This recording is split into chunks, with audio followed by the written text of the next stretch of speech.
ধনী হতে চাইলে ফজরের সুন্নতের পরে একটি দোয়া 100 বার পড়ুন, আল্লাহ পাক রব্বুল আলামিন আপনাকে হালাল ভাবে ধনী বানিয়ে দিবেন। এটা নবীজি সাল্লাল্লাহু আলাইহি ওয়াসাল্লাম নিজে জানিয়ে দিয়েছেন। মুসনাদে আহমদের হাদিস, তাবরানী শরীফের হাদিস। নবীজি সাল্লাল্লাহু আলাইহি ওয়াসাল্লাম জানিয়ে দিয়েছেন চমৎকার একটি ছোট্ট দোয়া, ছোট্ট একটি বাক্য।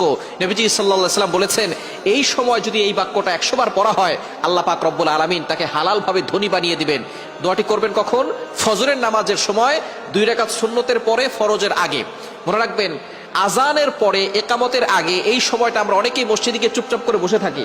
আপনি এই সময় আল্লাহর কাছে দোয়া করবেন। তো এই সময় দোয়া করলে আল্লাহ তাআলা সেই দোয়াটা কবুল করে নেন।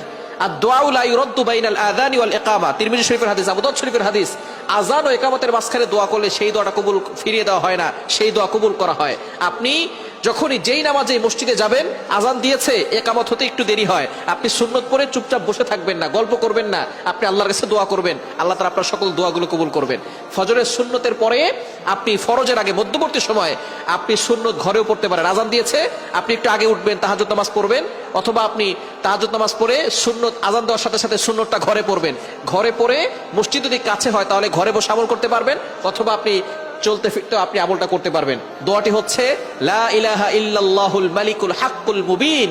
এই দোয়াটা যদি আপনি পড়তে পারেন, আল্লাহ তাআলা আপনার দারিদ্রতা দূর করবেন, অভাব দূর করবেন, রিজিকে আল্লাহ তাআলা প্রশস্ততা দিবেন, এবং আল্লাহ পাক রব্বুল আলামিন হালাল ভাবে আপনাকে সম্পদশালী বানাবেন। লা ইলাহা ইল্লাল্লাহুল মালিকুল হাক্কুল মুবিন। অন্য রাওয়াত দ্বারা জানা যায়, বাইহাকী শরীফের হাদিসের ভিতরে এসেছে, এই দোয়া পড়লে আল্লাহ পাক রব্বুল আলামিন তার গুনাহ মাফ করেন, এবং আল্লাহ তাআলা তার কবরের আযাবকে বন্ধ করে দেন। কবর আযাব মাফ হয়ে যাবে। লা ইলাহা ইল্লাল্লাহুল মালিকুল হাক্কুল মুবিন, কবর আযাব বন্ধ হবে। এটা বাইহাকী শরীফের ভিতরে এসেছে। আর এই দোয়ার মাধ্যমে সম্পদ বৃদ্ধি হবে, অভাব দূর হবে। এটা মুসনাদে আহমদের হাদিস এবং তাবরানী শরীফের ভিতরে এসেছে। সুতরাং আপনি আমলটি করতে পারেন ফজরের নামাজের সময়, 2 রাকাত সুন্নতের পরে, ফরজের আগে, মধ্যবর্তী সময়ে 100 বার পড়বেন লা ইলাহা ইল্লাল্লাহুল মালিকুল হাক্কুল মুবিন। 100 বার পরে আল্লাহর কাছে দোয়া করবেন।